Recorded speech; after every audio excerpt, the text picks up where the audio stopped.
Welcome to the Great Basin Smoke Dispersion Briefing for Thursday, March 3rd. Over the last 2 weeks, we haven't seen much precipitation across the Great Basin, but a little bit over parts of Utah, Nevada, and especially over central Idaho over the last couple of days. However, over the last 2 weeks, well below normal precipitation has occurred across the Great Basin. The only exceptions have been small areas of eastern Idaho and also parts of central and southern Utah, which did see in some areas in the higher terrain near to just above normal precipitation. Over the last 72 hours, we've seen new snowfall over parts of central Idaho, but otherwise very warm and dry across the Great Basin. Temperatures have been 15 degrees or more above normal yesterday and will continue to remain warm today. However, that will be changing as we go later in the week and through the weekend into next week. Snow depth is indicated in the image on the right. Obviously, any snowfall is tied to most of the higher terrain. And looking at our snowpack, we are still below normal in most areas for the time of year. Some areas that are near normal are still central Idaho and parts of central and southern and southeast Utah into far southern Nevada. Looking at our satellite loop from this morning, you can see a large trough of low pressure along the west coast. This will continue moving eastward, so today will be one more relatively warm day across the Great Basin, but we will see plenty of cloud cover and an increase in southerly winds out ahead of this system, and also precipitation starting to move in. So the forecast for later today, again, that low generally along the west coast. We'll see generally warmer and drier conditions still with those breezy southerly winds. Winds will be gustiest across parts of southern and central Nevada into the Arizona Strip, which is where dispersion will improve today. You can see those gusty winds, the areas in orange, generally gusts in the 20s or around 30 miles per hour. Mixing heights will increase significantly over much of Nevada and the southern half of the Great Basin, but will remain low further north.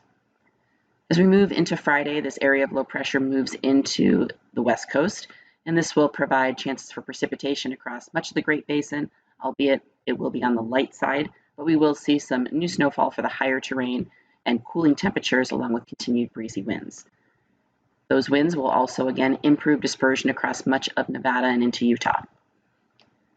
Winds will increase on Friday, and we will have the strongest winds over the Arizona Strip in southern Utah, where we will see gusts generally in the 30s, possibly above 40 miles per hour. We'll also see some gusty winds along the Sierra front in the 30s to around 40 miles per hour and up over western Idaho. Mixing heights will remain generally moderate to high, with the exception of parts of Idaho into Wyoming, where they will remain low. On Saturday, we'll continue the influence of this trough of low pressure, with moisture wrapping around the low, so we'll continue with showers across the area and some breezy winds, still better dispersion across Nevada and Utah. Going into Saturday, still those gusty winds over the southern half of the Great Basin will remain, with generally lighter winds further north and generally moderate to high mixing heights with the exception of southern Idaho. Looking at the forecast clearing index for Utah as that trough moves in and the winds increase and spread eastward, we will see a relatively high clearing indices today for just western and southwest Utah, with still lighter winds and lower clearing indices in the north and east, and then that will improve Friday and Saturday as those gusty winds continue to spread eastward.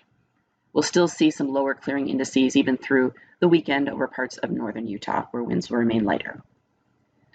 The forecast amount of precipitation over the next few days as this trough moves in and settles in across the Great Basin. Again, plenty of showers across the area. The heavier areas of precipitation will be tied to the Sierra, and then the higher elevations of mainly Nevada and Utah down into Arizona. Again, temperatures will be cooling, so instead of temperatures 15 degrees or more above normal, we will be dropping to near to below normal going into the rest of the week. Into next week, this area of low pressure starts to move eastward, still lingering moisture, especially over the eastern half of the Great Basin on Sunday. But then we will see breezy northerly winds behind the system, so good dispersion region-wide, with drier weather and warmer temperatures moving into the western areas of the Great Basin. This will continue on Monday with the high pressure off the west coast starting to build eastward, so we will see those temperatures return to normal as we go into later in the weekend into next week across many areas of Nevada and Utah. Still breezy northerly winds keeping dispersion high across Nevada and Utah going into Monday. We will see another area of low pressure start to drop south on Tuesday, bringing some clouds and possible showers to northern areas of the Great Basin. But on Wednesday, we will see this trough of low pressure dip into the Great Basin, so another round of cooler temperatures and some shower activity. Again, still fairly light as these systems are dropping down from the north, not really tapping into much of that Pacific moisture. So precipitation going from Sunday through early Tuesday, again, generally lighter showers for the eastern half of the Great Basin and another round of cooler weather. The 8 to 14-day outlook taking us from March 10th through the 16th shows cooler than normal and wetter than normal conditions, especially for northern and eastern areas of the Great Basin, and still generally warmer and drier for southern and western areas of the region. That concludes our webcast for today. Check back on Monday for the latest updates.